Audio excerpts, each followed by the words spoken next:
lagi bersama Kak Elni di sini. Adik-adik sudah pada mandi belum? Sudah sarapan? Bagus sekali.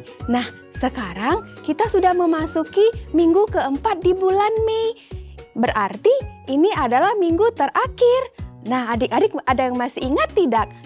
Apa tema kita di bulan ini? Harus ingat dong, karena sekarang sudah memasuki minggu yang terakhir kan? Apa temanya? Benar sekali, tema kita di bulan Mei ini yaitu tentang melayani atau serving. Nah, sudah siap untuk memuji dan menyembah Tuhan bersama-sama? Sudah dong. Sebelumnya kita mau berdoa dulu ya. Mari kita berdoa. Terima kasih Tuhan Yesus, buat hari ini Tuhan kami boleh kembali datang untuk memuji Tuhan bersama-sama. Bapa, kami sudah siap untuk memulai ibadah kami, biar semuanya dari awal, pertengahan, hingga pada akhirnya nanti Tuhan yang tuntun sehingga boleh berjalan dengan baik. Terima kasih Tuhan Yesus, di dalam nama-Mu kami sudah berdoa. Amin. Nah, sebelum kita memulai pujian kita, mari kita review ayat hafalan kita minggu lalu ya adik-adik. Ayat hafalan kita di minggu lalu diambil dari Markus 10 ayat 45. Karena anak manusia juga datang bukan untuk dilayani, melainkan untuk melayani dan untuk memberikan nyawanya menjadi tebusan bagi banyak orang. Nah, sekarang kita mau memuji dan menyembah Tuhan bersama-sama.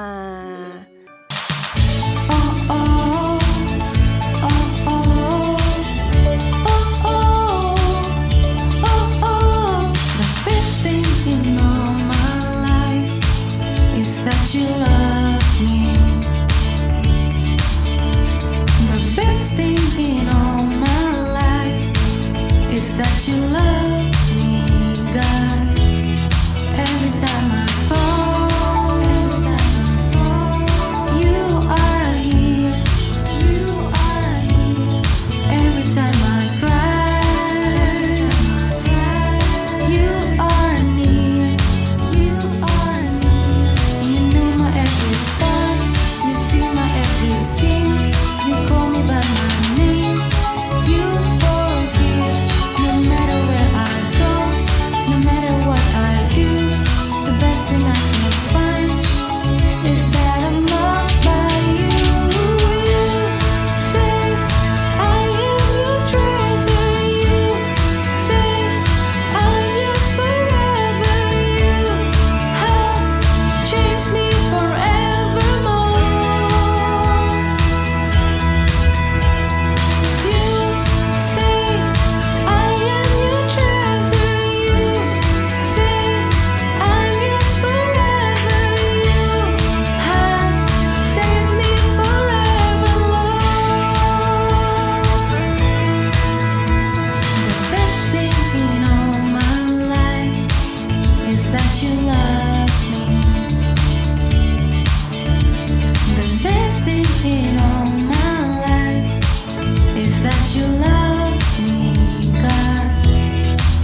Aku sedih sekali, Lisna. Kamu kenapa, Santi? Aku kehilangan mainan kesayanganku. Aku sangat sedih. Coba deh kamu ingat lagi. Terakhir emangnya kamu taruh di mana? Udah, aku sudah cari berulang kali, namun tidak ketemu juga. Sudahlah Santi, jangan bersedih lagi. Percayalah, pasti kamu akan mendapatkan mainan yang jauh lebih bagus dari mainan yang hilang itu. Kenapa sih, Lisna, setiap aku lihat kamu selalu bersuka cita, tidak pernah sedih. Padahal kadang keadaan itu membuat kita sedih. Tapi saya lihat kamu selalu baik-baik saja. Gini ya, Santi. Kita tuh boleh saja untuk bersedih, namun jangan lama-lama. Kita harus berani untuk bangkit dan percaya kalau Tuhan Yesus bakal ubah sedih kita itu menjadi keadaan yang jauh lebih baik lagi. Iya sih, tapi kan sulit untuk bahagia di saat kita kehilangan sesuatu. Nah, aku punya cara. Kamu tahu lagu Jalan Serta Yesus nggak? Tahu? Nah, mau nggak kita nyanyi sama-sama? Mau? Gerakannya kamu tahu? Sedikit. Oke, coba kita mulai ya. Oke. Ayo kita nyanyi sama-sama. 1, 2, 3, kita putar. Jalan serta Yesus, jalan sertanya setiap hari. Jalan serta Yesus selamanya. Jalan serta Yesus, jalan sertanya setiap hari. Jalan serta Yesus selamanya. Jalan dalam suka, jalan. Nah, gimana? Udah lumayan belum? Lumayan. Jadi dari lagu tadi itu Tuhan Yesus mengajarkan kita, walaupun kita bersedih, kita harus tetap berjalan bersama Tuhan, walaupun itu dalam keadaan duka maupun suka. Halo adik-adik Impact Kids, sudah siap untuk mendengarkan firman Tuhan hari ini? Sudah dong, pastinya sudah siap. Nah adik-adik, kita mau mendengarkan firman Tuhan nih, cerita Alkitab nih. Tapi sebelumnya aku punya gambar nih. Coba lihat gambar di samping. Nah adik-adik, kira-kira apakah orang tersebut bisa mengangkat pohon yang besar itu, tebangan pohon itu sendirian? Apakah bisa dia mengangkat sendirian? Tentu saja tidak. Lalu apa yang harus dilakukan oleh orang tersebut agar bisa mengangkat potongan pohon tersebut?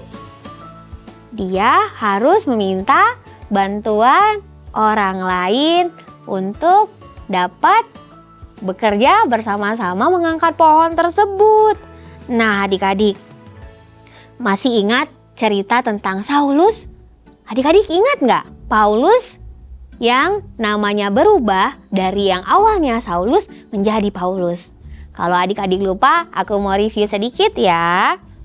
Jadi Paulus saat itu bernama Saulus, dia tidak suka dengan orang-orang yang percaya dengan Yesus. Dia membunuh semua orang yang mengikut Yesus. Dan di dalam perjalanannya waktu itu, Tuhan Yesus menegurnya dan Saulus pun bertobat. Lalu namanya dirubah menjadi Paulus. Sejak saat itu Paulus memberitakan tentang Yesus adalah Tuhan ke seluruh penjuru bumi. Nah adik-adik, waktu itu di kota Yerusalem, orang Yahudi ingin menangkap Paulus karena dia percaya kepada Yesus. Dia percaya bahwa Yesus adalah Tuhan. Agar tidak terjadi keributan, datanglah tentara Roma dan membawa Paulus ke markas tentara. Perwira Julius membawa Paulus dan tahanan lain untuk naik ke kapal pergi ke kota Roma. Tetapi Paulus memperingatkan Perwira Julius agar kapalnya jangan berangkat hari itu. Saat itu Perwira Julius tidak percaya kepada Paulus, malah percaya kepada nahkoda kapal dan mereka tetap berlayar. Pada waktu itu angin sepoi-sepoi dan kapal itu pun berlayar. tiba-tiba datanglah angin badai dan mengombang-ambingkan kapal itu. Penumpang kapal banyak yang merasa takut. Mereka sangat takut jika kapal akan tenggelam. Dan Paulus menyampaikan pesan malaikat Allah bahwa mereka semua akan selamat. Lalu Paulus mengajak mereka untuk makan roti. Paulus mengatakan bahwa jangan khawatir, mereka pasti akan selamat karena Tuhan menyertai mereka. Akhirnya kapal itu sampai di kota Roma. Paulus tinggal di sebuah rumah yang dikawal oleh para prajurit dan Paulus tetap memberitakan Yesus adalah Tuhan kepada semua orang. Rasul Paulus pada saat itu memberikan nasihat kepada jemaat Roma. Jemaat Roma saat itu yang percaya kepada Yesus sedang diancam. Mereka sedang merasa tidak tenang sebab orang yang percaya Yesus di kota Roma saat itu banyak yang dikejar-kejar, bahkan dibunuh karena mereka tidak suka dengan orang yang percaya Yesus. Dalam keadaan seperti itu, Rasul Paulus meminta jemaat yang imannya masih kuat untuk menghadapi ancaman, untuk mendukung jemaat lain yang mudah goyah imannya karena tidak kuat akan ancaman dari luar. Seperti mengangkat pohon tadi adik-adik, ia membutuhkan bantuan orang lain agar pohon yang tumbang itu segera selesai dipindahkan. Demikian juga kita harus saling membantu satu sama lain agar teman kita yang lemah menjadi kuat, dan kita harus memberitakan bahwa Yesus itu adalah Tuhan. Tuhan baik dan Tuhan selalu menolong kita kepada semua orang. Kita harus menjadi anak-anak yang melayani Tuhan setiap hari dan di sepanjang kehidupan kita. Adik-adik mau menjadi seperti Paulus yang memberitakan firman Tuhan? Memberitakan bahwa Tuhan itu baik dan Yesus adalah Tuhan? Mau? Luar biasa. Kita mau baca ayat hafalan kita bersama-sama ya. Dari Efesus 2 ayat 10. Efesus 2 ayat 10 yang berbunyi, karena kita ini buatan Allah diciptakan dalam Kristus Yesus untuk melakukan pekerjaan baik yang dipersiapkan Allah sebelumnya. Ia mau supaya kita hidup di dalamnya. Kita baca kalimat komitmen kita bersama-sama.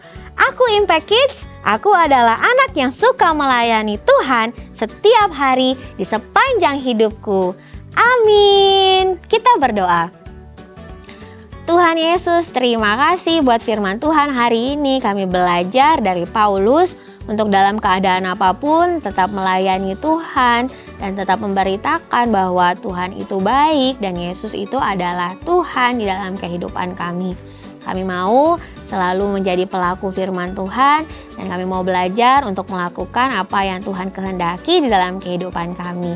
Terima kasih Bapak, berikan kami kekuatan biar kami boleh selalu menjadi garam, menjadi terang, menjadi dampak, dan menjadi berkat untuk orang-orang di sekitar kami. Terima kasih Bapak, di dalam nama Yesus. Haleluya. Amin.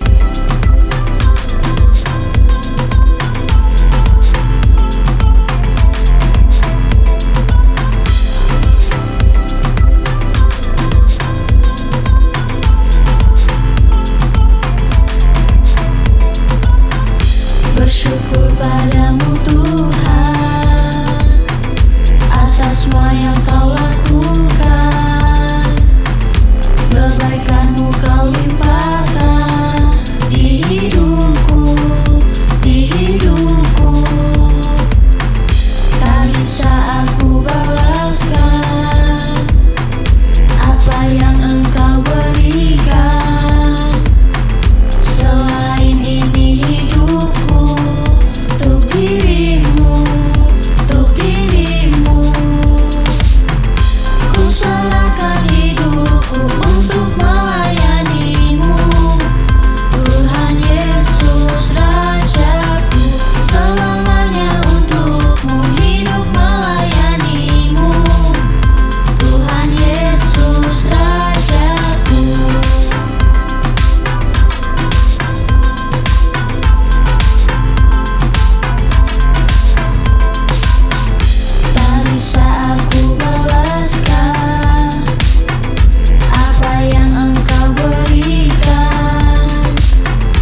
Demikianlah ibadah kita untuk minggu hari ini. Adik-adik jangan lupa untuk mengerjakan aktivitasnya ya. Bagi adik-adik yang sudah mengerjakan, boleh mengirimkan ke nomor handphone yang ada di bawah ini. Dan jangan lupa untuk selalu mengikuti ibadah Impact Kids setiap minggunya karena kita akan melakukan banyak kegiatan seru. Sampai bertemu kembali adik-adik. Happy Sunday. Bye-bye.